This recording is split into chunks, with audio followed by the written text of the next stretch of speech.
Merci Lionel. Je vous invite à ouvrir vos Bibles, on va continuer. On a encore 2 prédications pour finir l'épître de Paul aux Philippiens. Et comme vous le savez aussi bien que moi, Dieu fait bien les choses. Hein?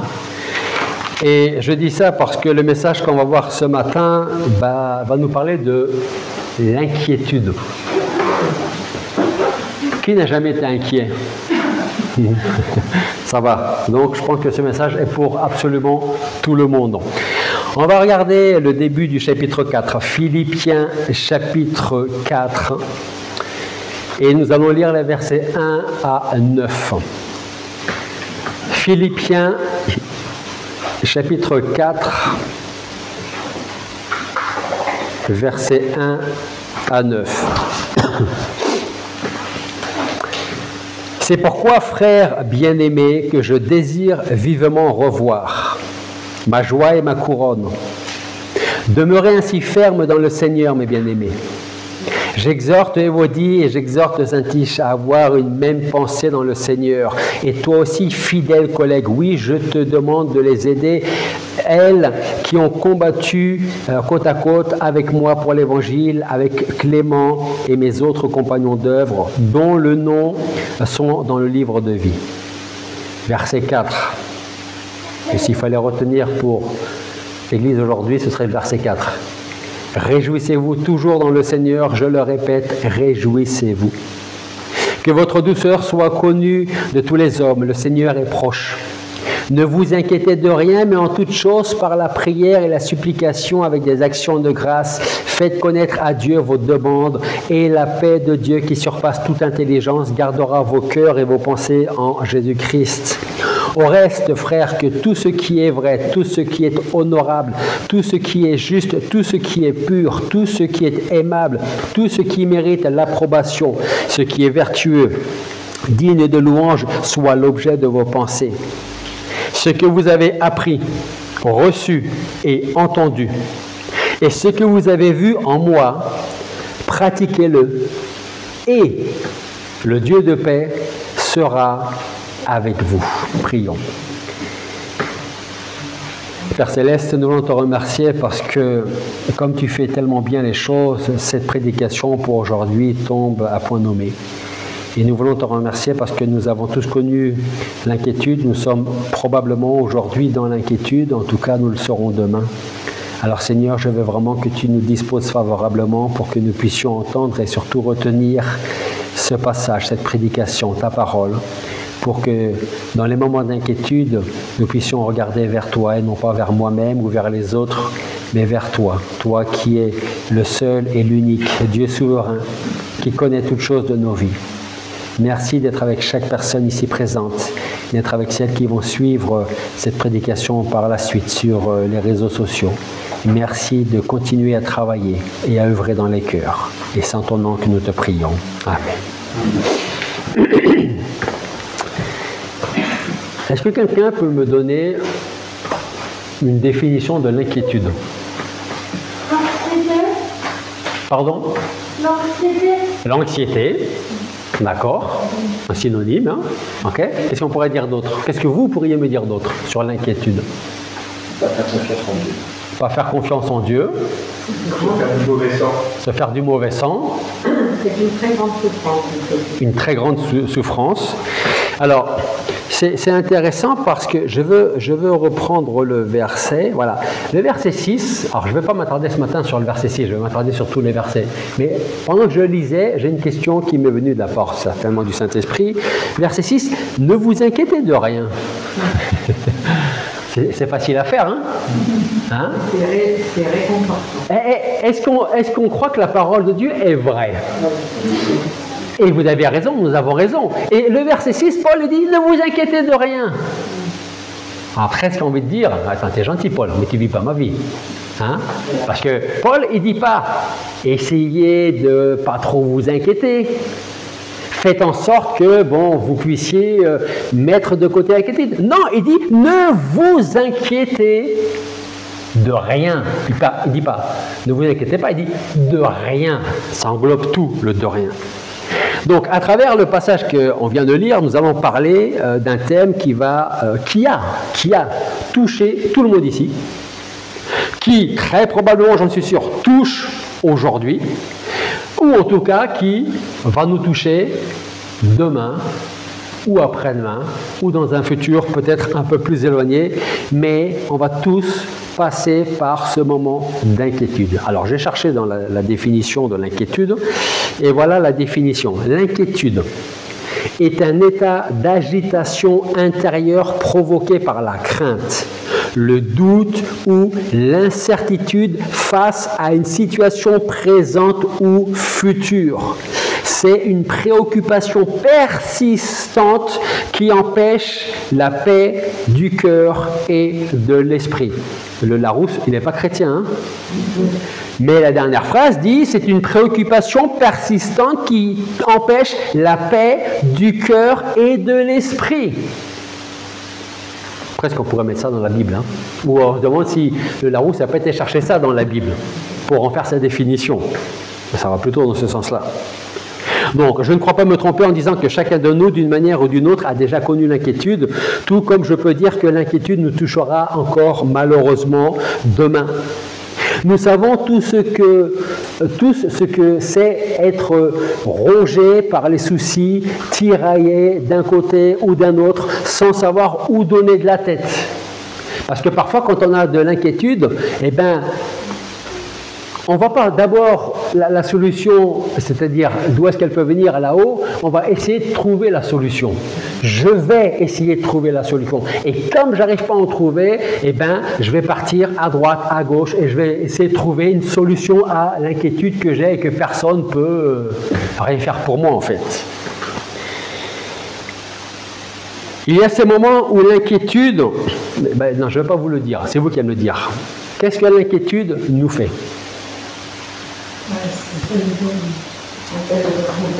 Empêche de dormir. Quoi d'autre? Alors dites-moi. Elle nous rend malade. Elle nous rend malade. Alors malade dans quel sens du terme? Dans tous les sens du terme. Elle nous fait douter. Elle nous fait douter. Quoi d'autre? Elle nous aveugle, effectivement. C'est une barrière entre nous et Dieu. C'est une barrière entre moi et Dieu. Elle consomme énormément d'énergie. Énormément d'énergie. Elle consomme énormément d'énergie. Je répète parce que l'enregistrement, ça ne va pas passer pour ceux qui vont écouter par la suite. Et parfois, elle va nous faire prendre des décisions trop rapidement qu'on risque de regretter même amèrement, plus ou moins amèrement, par la suite. Donc en effet, l'inquiétude, elle ne s'arrête pas là. L'inquiétude, elle part de là et elle va jusqu'au bout des ongles des pieds. C'est tout le corps qui souffre. Les maux de tête, les douleurs de l'estomac, la fatigue, tout ça, ça nous pèse et ça nous écrase. Et puis, il y a les pensées. Ces pensées qui tournent sans fin dans notre esprit. Pourquoi? Peut-être parce que, mais si c'est pas ça, c'est peut-être à cause de ça. Et puis si c'est pas ça, c'est peut-être aussi à cause de ça. Et puis, on n'en termine pas. Il y a toutes ces pensées donc, qui tournent dans notre tête sans fin et qui nous volent la paix que Dieu veut que nous ayons pendant les moments d'incertitude. Cette paix, comme ça a été dit, qui nous empêche de dormir, qui nous prive de la joie que Dieu veut pour chacun d'entre nous. Alors d'un point de vue spirituel, je dirais que l'inquiétude est une mauvaise manière de penser aux choses et une mauvaise manière de ressentir les choses, d'un point de vue spirituel. Ce qui est intéressant, c'est que dans l'épître de Paul aux Philippiens, je l'ai encore dit la semaine dernière, c'est l'épître de la joie. Verset 4 nous dit « Réjouissez-vous toujours dans le Seigneur, je le répète, réjouissez-vous. » Ok, d'accord, mais comment je peux me réjouir là, maintenant, ce matin, parce que je ne peux pas me réjouir. Qu'est-ce que je fais?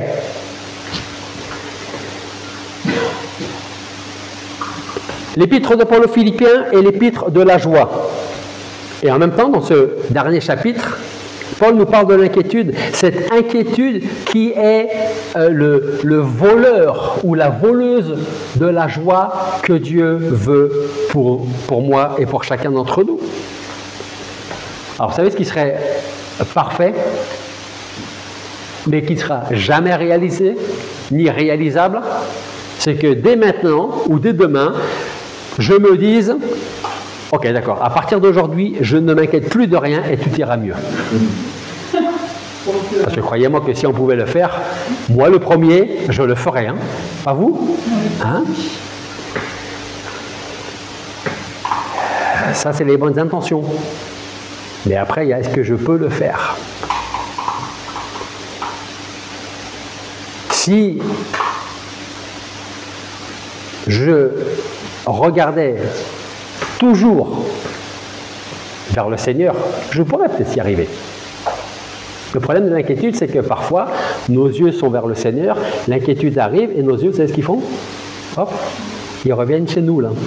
Et puis, on ne voit plus que les questions sans réponse, les difficultés, et on ne regarde plus là-haut. Vous savez à qui on ressemble dans l'inquiétude? Très bon exemple, Pierre. Il avait beaucoup de défauts, Pierre. Mais je ne suis pas sûr que moi, je puisse marcher sur l'eau. Lui, il l'a fait. Et il marchait sur l'eau tant qu'il regardait le Seigneur. C'est quand il a commencé à regarder les vagues, à entendre le vent, le bruit des vagues, qu'il a enlevé ses yeux du Seigneur pour regarder ce qu'il y avait autour, qu'il a commencé à s'enfoncer. Mais tant qu'il regardait le Seigneur, il n'avait pas d'inquiétude. Il n'en avait pas. Mais dès l'instant où il ne regarde plus, il se dit, mais est-ce que je vais réussir à continuer à aller vers lui? Parce que les vagues sont de plus en plus importantes. Il y a beaucoup de bruit. Et c'est là qu'il commence, c'est là que nous commençons à sombrer dans l'inquiétude. En fait, si nous voulons connaître l'antidote, parce qu'il y en a un, mais il n'est pas facile à boire, l'antidote, il y en a un, il se trouve dans le verset 7, qui nous dit que la paix de Dieu qui surpasse toute intelligence, et la paix de Dieu qui surpasse toute intelligence gardera vos cœurs et vos pensées en Jésus-Christ. Ça veut dire que si on regarde vers Dieu et si on reçoit la paix que Dieu nous donne, alors cette paix-là va garder nos cœurs de l'inquiétude, cette paix-là va garder nos pensées de l'inquiétude parce que mon cœur et mes pensées seront tournés vers Jésus-Christ. Je le dis, je suis aussi le premier à dire que ce ne sera pas toujours facile. Si c'est moi, c'est ce qu'on dit, hein, c'est le cordonnier le plus mal chaussé. Je peux vous dire ça et puis moi demain tomber dans l'inquiétude, hein, aussi. S'il y avait bien quelqu'un qui pouvait s'inquiéter dans la parole de Dieu, en tout cas dans cet épître, c'était bien l'apôtre Paul. Parce que certains chrétiens de Philippe étaient en désaccord avec lui. Et lui n'était pas sur place pour pouvoir les aider. En plus de cela, Paul devait affronter une autre division parmi les chrétiens de Rome. Ça, c'est ce qu'on voit dans le chapitre 1, versets 14 à 17. Et comme vous le savez, en plus de cela, Paul était en prison au moment où il écrit ça. Donc il est dans la prison, il a tous ses soucis, ces chrétiens qui ne s'entendent plus, des chrétiens qui ne sont pas d'accord avec lui. Et lui, il est au fond de son cachot et il pourrait s'inquiéter et se dire « Qu'est-ce que je fais là? Je devrais être dehors pour essayer d'arranger tout ça. » Pourtant, dans l'épître aux Philippiens, vous voyez Paul inquiet, vous? Moi non, hein? À aucun moment. L'antidote à l'inquiétude, c'est cette sécurité, celle que nous trouvons dans le verset 7, la paix de Dieu qui nous garde et qui fait que notre esprit et notre corps sont en sécurité. Et si nous voulons vaincre l'inquiétude, alors nous devons accepter les conditions que Dieu a posées. Ces conditions sont au nombre de 3, ça va être très rapide, vous allez voir. Il y a la prière du juste, enfin une juste prière plutôt, une pensée juste et une vie juste. Donc, une prière juste, c'est dans le verset 6 et 7. Donc, on va voir le premier point, la prière juste. Versets 6 et 7. Ne vous inquiétez de rien, mais en toute chose, par la prière, la supplication et avec les actions de grâce, faites connaître à Dieu vos demandes.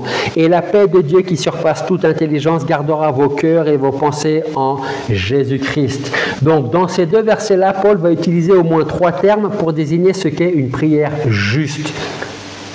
Les termes, ce sont prière, supplication et action de grâce. Ces 3-là. La prière, c'est quoi? Si je vous posais la question, très probablement, vous me diriez, c'est parler avec Dieu, demander, exposer, remercier, prier pour quelqu'un, comme on l'a fait ce matin, pour l'Église. Mais la prière, ce n'est pas seulement, et c'est là où on peut tomber dans le piège, la prière, ce n'est pas seulement le fait de présenter nos requêtes à Dieu. Il faut le faire, mais ce n'est pas la priorité, je crois. La prière, c'est plus que cela. La prière porte en elle-même la notion d'adoration. Qui je vais aller rencontrer dans la prière? À qui je vais m'adresser dans la prière? C'est pourquoi je crois qu'à chaque fois que l'inquiétude commence à s'emparer de nous, notre premier réflexe devrait être de chercher la présence de Dieu et de l'adorer. D'abord, quand on vient à la réunion de prière, le premier thème, c'est remerciement. Et les autres viennent après. Jésus le dit lui-même en Matthieu chapitre 6, versets 31 à 34. En Matthieu 6, 31 à 34, Jésus répète, ou Paul va répéter ce que Jésus dit en Matthieu. Là, Jésus dit: ne vous inquiétez donc pas en disant que mangerons-nous, que boirons-nous, de quoi serons-nous vêtus, car cela, ce sont les païens qui le recherchent. Or, votre Père Céleste sait que vous en avez besoin. Et le verset 33, c'est ce qu'on va chanter après, à la fin.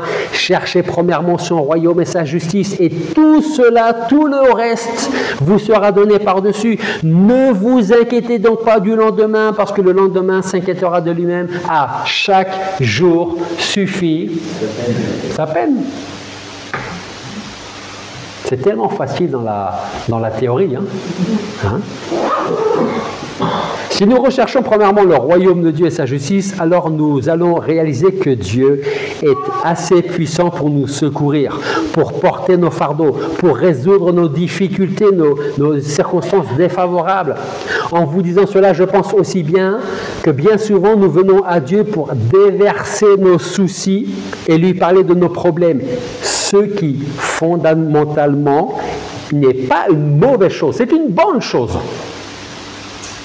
Mais pourquoi ne pas venir d'abord à lui avec un cœur rempli de respect et d'adoration?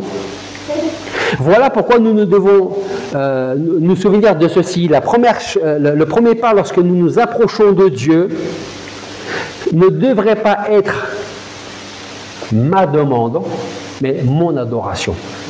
À qui je m'adresse? Qui je vais voir, en qui je vais passer un certain temps, que ma prière dure 15 secondes ou qu'elle dure 1h30, avec qui je suis à ce moment-là.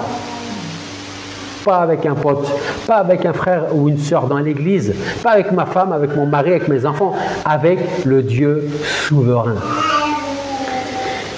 Ça, c'est la prière juste. Et puis il y a la supplication.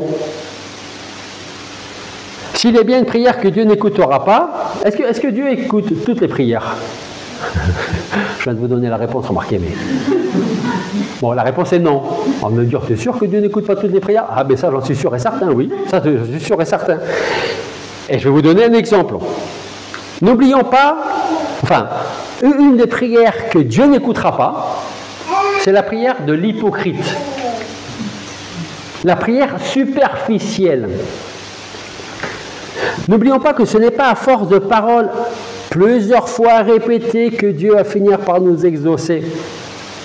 C'est le Seigneur lui-même qui le dit, en Matthieu chapitre 6, versets 7 et 8. Il dit: en priant, ne multipliez pas de vaines paroles comme les païens qui s'imaginent qu'à force de paroles, ils vont être exaucés. Ne leur ressemblez pas, car votre Père sait de quoi vous avez besoin avant que vous lui demandiez.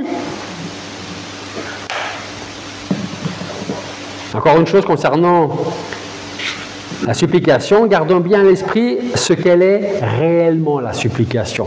Et vous savez quelle est la meilleure prière de supplication qu'on trouve dans la parole de Dieu, ou plus exactement dans les évangiles? Vous savez laquelle c'est?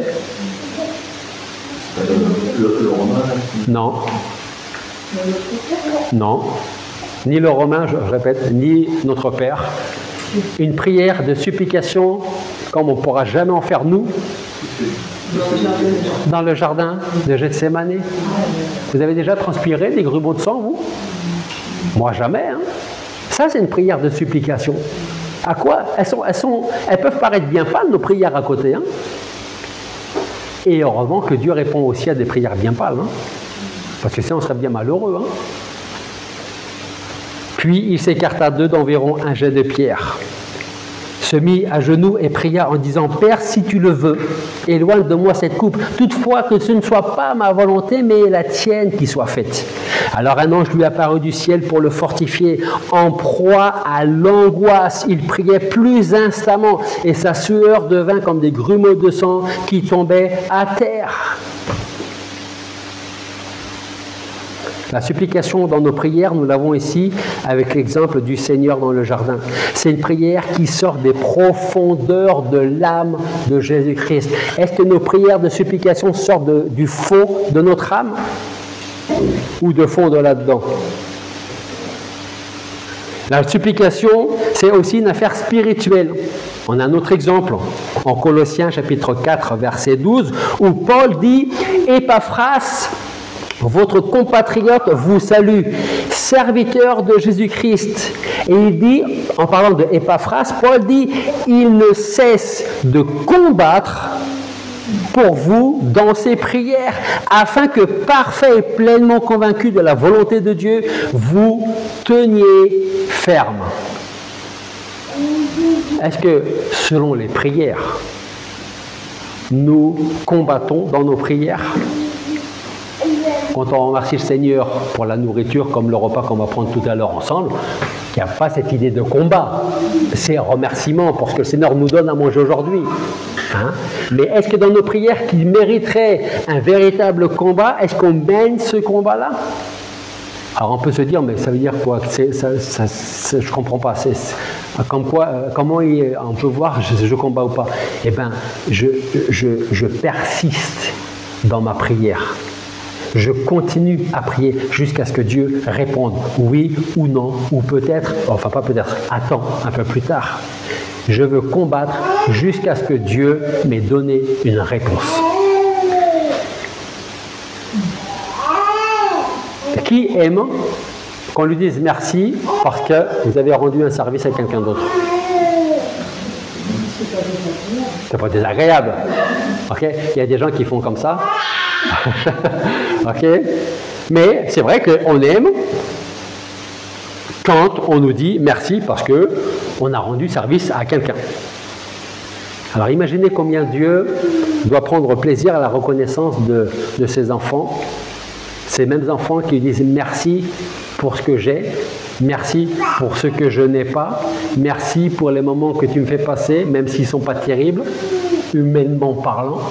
Mais merci parce que je sais que toute chose concourt à mon bien. Parce que je t'aime et je suis appelé selon ton dessein. Souvenons-nous des 10 lépreux. Vous avez tous entendu l'histoire des 10 lépreux dans la parole de Dieu. Ils sont tous venus pour être purifiés. Ne soyons pas comme les 9 lépreux qui ont oublié de revenir vers Jésus pour le remercier après leur guérison. Soyons plutôt ce 10e lépreux qui est venu et qui a dû, je ne sais pas combien de fois, qui a dû lui dire « Je te remercie, merci, merci 1000 fois de m'avoir purifié. » Il y en a 10 qui sont venus, il y a un qui est revenu pour dire « Merci pour ce que tu as fait. » Et ça me fait dire que très souvent, nous sommes rapides à demander, mais lents à remercier. Pourtant, la reconnaissance fait partie intégrante d'une prière véritable. Parce que la prière juste ne se limite pas à des mots, elle demande une attitude juste du cœur, une disposition spirituelle authentique devant Dieu. Voilà pourquoi Paul place la formule de paix qu'on trouve là, à la fin de son épître aux Philippiens et pas au début. Parce que la paix est le résultat d'un cœur qui prie avec foi, avec humilité et avec reconnaissance. Si je devais résumer, je n'ai pas fini avec le chapitre 4, et aujourd'hui et la prochaine fois, Dieu voulant. Okay? Mais si on devait résumer les 4 chapitres, ce serait très simple et très rapide. Je dirais, si nous avons la résolution qui se trouve dans le chapitre 1 de l'Épître, nous pourrions alors adorer. Mais si on n'a pas la résolution, on ne sera pas capable de le faire. Si nous possédons l'humilité du chapitre 2, nous pourrons présenter nos requêtes, mais pas avant. Parce que comment pourrions-nous demander quelque chose à Dieu si nous sommes trop fiers de nous-mêmes? Si nous avons la spiritualité du chapitre 3, nous pourrons montrer notre reconnaissance, mais pas avant. Parce qu'un homme qui est attaché au bien de ce monde ne s'inquiète pas de ce que Dieu peut lui donner. Il va s'inquiéter de ce qu'il peut avoir dans le monde. Et surtout de ce qu'il peut garder de ce que le monde lui a donné. Maintenant, si nous voulons connaître la paix du chapitre 4 et donc balayer l'inquiétude, nous devons mettre en pratique le chapitre 1, le chapitre 2 et le chapitre 3.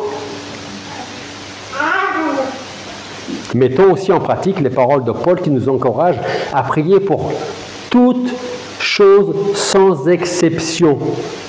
Le verset 6 dit « Ne vous inquiétez de rien, mais en toute chose par la prière, la supplication, avec des actions de grâce, faites connaître à Dieu vos demandes, vos besoins. » Parler à Dieu de tout ce qui nous concerne et qui le concerne sera notre premier pas vers la victoire sur l'inquiétude. Et le résultat sera la paix de Dieu dans notre cœur. Parce que sachez-le, il y a une différence entre la paix avec Dieu, que nous recevons lorsque nous venons à Christ, et la paix de Dieu. C'est deux choses différentes. Hein? La paix de Dieu va nous entraîner un peu plus loin dans les bénédictions. La paix de Dieu, c'est cette assurance qu'il habite en nous, dans notre cœur. La paix de Dieu ne dépend pas des circonstances que je vis, mais d'une confiance inébranlable en celui qui tient toutes choses dans sa main. Ce Dieu souverain, il tient toutes choses dans sa main, y compris ma vie avec mon inquiétude dedans. On a un très bon exemple dans l'Ancien Testament. On a plein de bons exemples, mais un que je veux retenir, c'est Daniel. Il avait aussi de quoi s'inquiéter, lui, hein? Parce que où il finissait dans l'estomac d'un lion, ou il était rôti dans la fournaise ardente. Okay? Si nous étions à sa place, alors dans la théorie, on dirait, ben, moi je serais comme Daniel. Ça c'est la théorie, hein? Quand le roi Darius, dans son orgueil démesuré, interdit à quiconque, y compris à Daniel et à ses amis, d'adorer un autre que lui-même, c'est-à-dire Darius. Darius, il dit, vous n'adorez plus personne, c'est moi qu'il faut adorer. Est-ce que Daniel et ses amis, et surtout Daniel, cèdent à la peur, à la pression, à l'inquiétude? Non. Et vous savez comment on le fait? Comment on le sait, pardon? Eh bien, en fait, sa foi ou sa paix, les deux, hein, la foi et la paix de Daniel, ne vient pas de l'absence du danger. Parce que là, il y avait un véritable danger pour lui et ses amis. Finir au fond de la fosse au lion ou dans la fournaise ardente. Donc, sa paix ne venait pas de l'absence de danger, mais de la présence de Dieu en lui. Même face à la menace, Daniel a su rester fidèle. Parce qu'il sait que sa sécurité ne repose pas sur les décrets d'un malade. Ce malade, c'est Darius. C'est moi qu'il faut adorer. Non, Daniel sait que sa sécurité repose sur les promesses de son Dieu. Voilà pourquoi, pour Daniel, les paroles du roi ne lui font pas beaucoup d'effet. Et Daniel est un peu provocateur. J'aime bien le côté provocateur de Daniel. Qu'est-ce qu'il va faire, Daniel? Il va retourner dans sa chambre. On pourrait se dire, je vais lui faire croire que je vais l'adorer, je vais aller dans ma chambre, je vais fermer la porte, les fenêtres, tout, et je vais prier comme ça pour pas qu'il m'entende que je vais prier et je vais adorer mon Dieu. Non! Ça c'est moi qui l'interprète. Tu veux me provoquer, Darius? Il n'y a pas de souci. Tu vas voir comment je vais te provoquer. Je rentre dans ma chambre, j'ouvre les fenêtres, il est midi, et qu'est-ce qu'il fait? Il prie assez fort pour que tout le monde entende ce qu'il est en train de faire.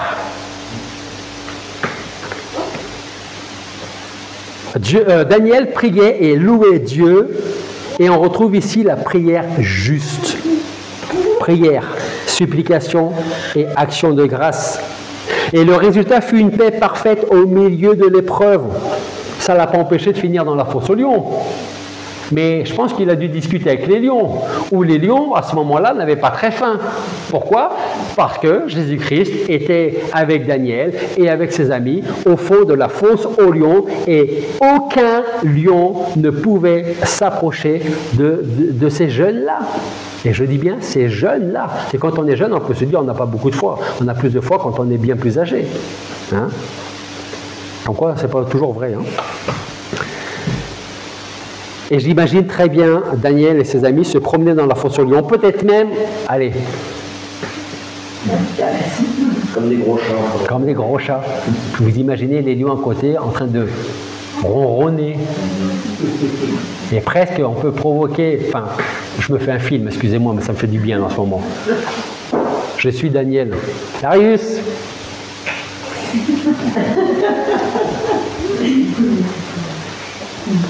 Tu as provoqué mon Dieu. Tu as vu ce qu'il est capable de faire? Tu as cru que j'allais avoir peur de toi, que j'allais être inquiet. Mais il n'y a pas de souci. Et puis après, il y a eu la fournaise ardente. Hein? Où ceux qui ont pris ces jeunes, en les jetant en bas, ont été brûlés, ceux qui les ont jetés. Et ceux qui arrivent en bas, ces 4 jeunes, ils sont là. Bon, ben, quand il aura fini, qu'il va voir qu'il ne se passe rien du tout, et bien, il va sortir de là. C'est ça, l'antidote à l'inquiétude et à la peur. Après, Paul continue dans notre passage en Philippiens, au verset 8. « Au reste, frères, que tout ce qui est vrai, tout ce qui est honorable, tout ce qui est juste, tout ce qui est pur, tout ce qui est aimable, tout ce qui mérite l'approbation, ce qui est vertueux, digne de louange, soit l'objet de vos pensées. » Et si tout ça, ça fait partie de nos pensées, il n'y a plus de place pour l'inquiétude. C'est comme si notre pensée, c'était ça. Ok? Et ça, en dehors de la Bible, ça, je reprends tout ce que je vous ai nommé, c'est tout ce qui est aimable, tout ce qui mérite l'approbation, tout ce qui est vertueux, digne de louange, soit l'objet de vos pensées. Ça, c'est ma pensée, et tout ça, c'est là-dedans. Je n'ai plus de place pour l'inquiétude. Et c'est plein. Ma pensée est pleine. Je n'ai plus de place pour l'inquiétude. Je le répète, ça c'est la théorie. Hein. Après, il y a la pratique derrière. On est d'accord? Mais est-ce que je veux mettre Dieu à l'épreuve et dire, ok Seigneur, je veux m'appuyer et je veux croire, même si parfois ça va être compliqué, mais je veux croire que tu es celui qui me soutient, qui m'a toujours soutenu et qui va le faire encore pour pas que j'ai à m'inquiéter pour la suite. Donc si la paix de Dieu agit dans tout notre être, elle agit aussi et essentiellement sur notre cœur et sur nos pensées. Si nous sommes inquiets, nos pensées ne seront pas les meilleures. Et notre cœur ne se reposera pas, ni notre cœur, ni notre esprit, ni notre estomac d'ailleurs. Hein.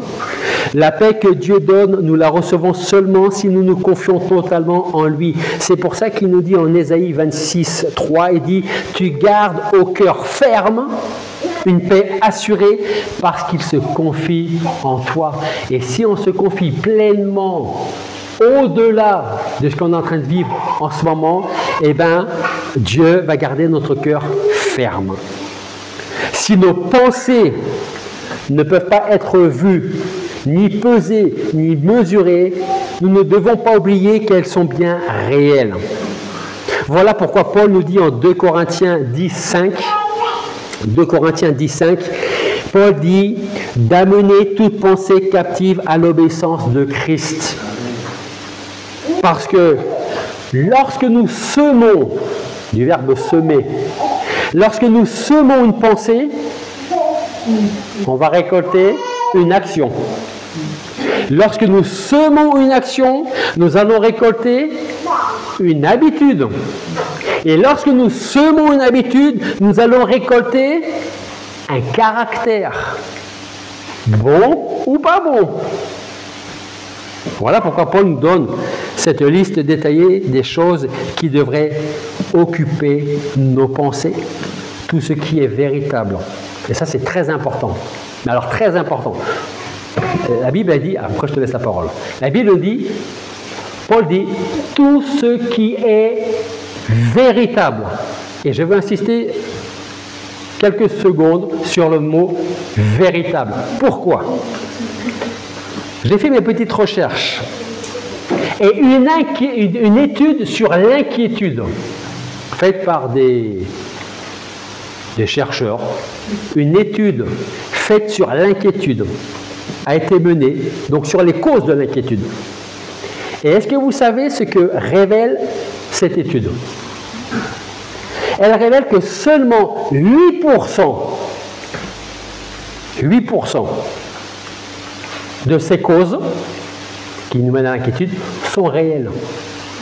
8% sont des causes réelles. Les 92 autres ne sont que des causes imaginaires ou qui n'ont jamais eu lieu, ou encore des causes sur lesquelles les gens n'ont aucune influence. Alors il n'est pas étonnant que la parole de Dieu nous dise que Satan est appelé menteur, le père du mensonge. Rappelez-vous ce qu'il a dit à Ève. Est-ce que Dieu a réellement dit que? Est-ce que Dieu a réellement dit que?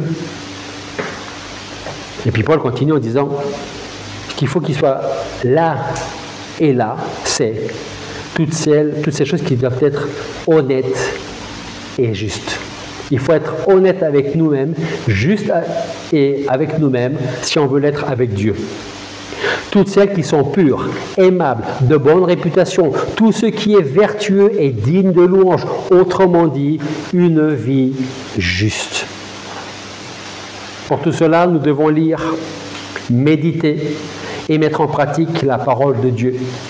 Nous devons lui faire confiance et alors il n'y aura plus lieu de s'inquiéter si nous réalisons, si nous connaissons réellement le Dieu qui est 3 fois souverain. Il n'est pas une fois, il est 3 fois souverain. Ce Dieu souverain qui conduit toutes choses selon sa volonté. Il ne veut pas qu'on s'inquiète, mais on va s'inquiéter. Et moi, je ne peux pas changer votre appréhension de l'inquiétude. Je ne peux pas changer même pour moi. Si ça doit m'arriver demain, je vais avoir du mal peut-être à le changer. Je ne vais pas pouvoir le faire pour vous. Mais l'antidote, c'est j'ai la paix avec Dieu parce qu'il m'a racheté par Jésus-Christ, mais je veux avoir la paix de Dieu qui me permet de dire Dieu, j'ai ça qui se passe maintenant, aujourd'hui dans ma vie, dans mon couple, dans mes enfants, au travail, peu importe. Dieu sait. Je remets tout entre tes mains. C'est plus mon problème, c'est le tien maintenant. Prions. Père Céleste, nous voulons te remercier parce que, à travers ta parole, nous pouvons voir que, malheureusement, parfois, nous avons été, nous sommes ou nous allons être confrontés à l'inquiétude. Alors nous voulons te demander pardon dans un premier temps parce que, avant de regarder vers toi, quand cette inquiétude arrive, nous regardons à nous-mêmes, nous regardons comment nous sortir de là. Et l'inquiétude fait que nous sommes encore inquiets, Seigneur. Alors aide-nous à regarder toujours vers toi, à réaliser que tu es à côté de nous, que c'est toi qui tiens toutes choses dans ta main puissante et souveraine. C'est toi qui diriges toutes choses ici-bas. Alors Seigneur, aide-nous à passer de la théorie à la pratique, quand ces moments d'inquiétude vont être là. Aide-nous à regarder au-delà de l'inquiétude, à regarder seulement et uniquement vers toi. Parce que c'est toi qui as vaincu, par ta mort, par ta résurrection, l'inquiétude. Cette inquiétude qui nous vole la paix que tu nous donnes. Alors Seigneur, nous voulons aussi en même temps te demander pardon pour toutes les fois où nous nous sommes inquiétés sans chercher à regarder vers toi. Fais-nous grandir dans ta connaissance individuellement, fais-nous grandir dans ta connaissance, à la connaissance de ta parole en tant qu'Église. Merci de continuer à nous conduire, à nous diriger, pour être dans ta volonté, pour marcher dans tes pas. Et c'est en ton nom que nous te prions. Amen.